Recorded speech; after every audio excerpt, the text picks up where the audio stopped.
السلام عليكم حبيباتي ومرحبا بكم في قناتي. اليوم جبت لكم حلوة برستيج سهلة واقتصادية وبدون تعب، راح تجيكم بزاف روعة مع القهوة وحتى في الأعياد وحتى في المناسبات. أنا راح نديركم بهذا المول اللي خرج طوندونس هذه السنة.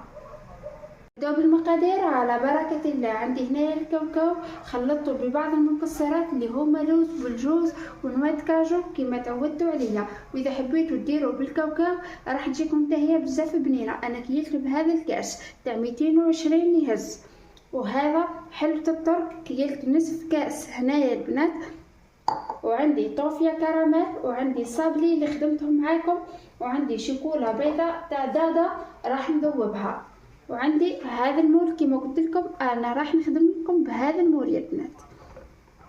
دركا نجيو نحضروا الحشو تاعنا هكذا يا بنات. راح نحط طوفيا كراميل بهذه الطريقه. هذا الحشو يا بنات راهو بزاف بنين، جربوه ما كنتش راح تندموا عليه. انا نخلط كلش مع بعض ونرجع نشوفوه كيفاه القوام تاعو، وهذا هو القوام اللي تحصلوا عليه هكذا يا بنات كما راكم تشوفوا. انا دات لي علبه كامله من طوفيا كراميل كما راكم تشوفوا. هنايا بعد ما ذوبت الشيكولا تاعي على حمام مائي، كي تحبوا تذوبوا الشيكولا تاعكم خلي الماء يسخن مليح ومن بعد طفيوها على الطابونه وحطوها غير على بخار الماء باش تذوب لكم وما تفزتش معكم الشيكولا. راح ندير معكم حبه باش تشوفوها تنجح معكم يا بنات هكذا يا بنات بالبانسو بهذه الطريقه.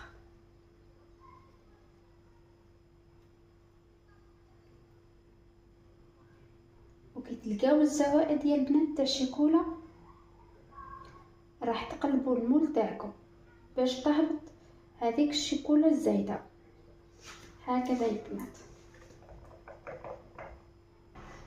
هكذا ونكمل كامل المول تاعي بالشيكولا ونرجعوا نشوفوها مع بعض. لهنايا البنات بعد ما حطيتها في الثلاجه وبردت لي راح نزيد ندير لها الطبقه الثانيه هكذا يا البنات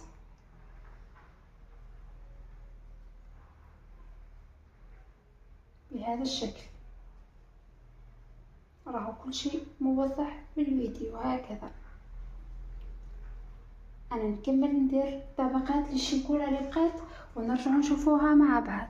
هنايا البنات بعد ما خرجت السيليكون تاعي من الثلاجه راح نحي معاكم حبه ونشوفوها. اذا تكسرت راح نزيدو الطبقه الثالثه، واذا ما تكسرتش راح نكتفيو بطبقتين وخلاص. راح نحاولوا كيفاش نخرجوا الحبه تاعنا بهذه الطريقه يا بنات كما راكم تشوفوا.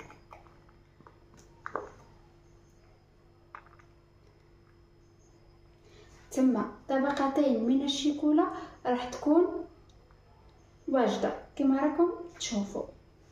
انا نكمل نحي الحبات تاعي اللي بقاو ونرجعوا نشوفوهم مع بعض. ولهنايا نروح نعمروا الشيكولا تاعنا بهذا الحشو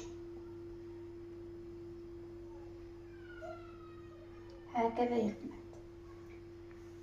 اذا عندكم بوش تقدروا ديروا بالبوش تجي الخدمه تاعكم سهله.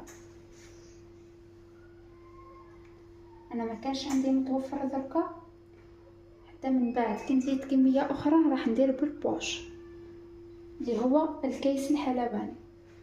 انا نكمل الكميه نعمرها ونرجع نشوفوها مع بعض. ولهنايا بعد ما حشيت الشوكولا تاعي راح نجيبو الصابلي يا البنات هكذا. نحكمو الحبه تاعي تاع الصابلي هكذا ونديروا لها المعجون يا البنات بهذه الطريقه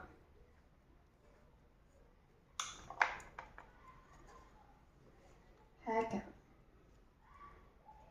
مسحوها هكذا بالمعجون كما راكم تشوفوا. انا نكمل الكميه اللي بقات لي ونرجع ونشوفوها. بعد ما درت المعجون للصابلي تاعي راح نجيب الشيكولا تاعنا اللي حشيناها ونحطوها بهذه الطريقه، نزيدو نضيفو هكذا الكاوكاو يا البنات على الحواف بهذه الطريقه كما هو موضح بالفيديو كما راكم تشوفوا بهذه الطريقه يا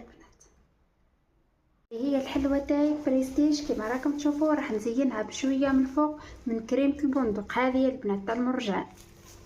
راح نديرها هكذا بهذه الطريقه، غير شويه برك يا البنات، هكذا.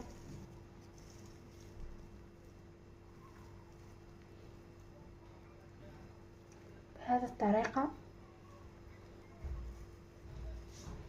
انا كثرت شويه هنايا، درك نحاول كيف نحيها نقصلها شويه بهذه الطريقه يا البنات. انا نكمل الكميه اللي بقات ونرجع نشوفوها مع بعض. البنات تقدروا تخليوها هكذا وتقدروا تحطوا هذا العقاش يا البنات بهذه الطريقه.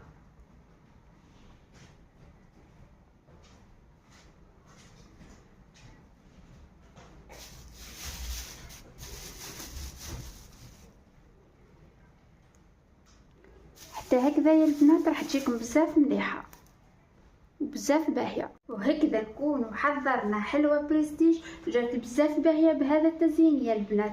تقدروا تجربوها وتكتبوا لي في التعليقات. ما تنساوش لايك والاشتراك في القناه وتفعيل الجرس باش يصلكم كل ما هو جديد من حلويات عيد الفطر. مع السلامه.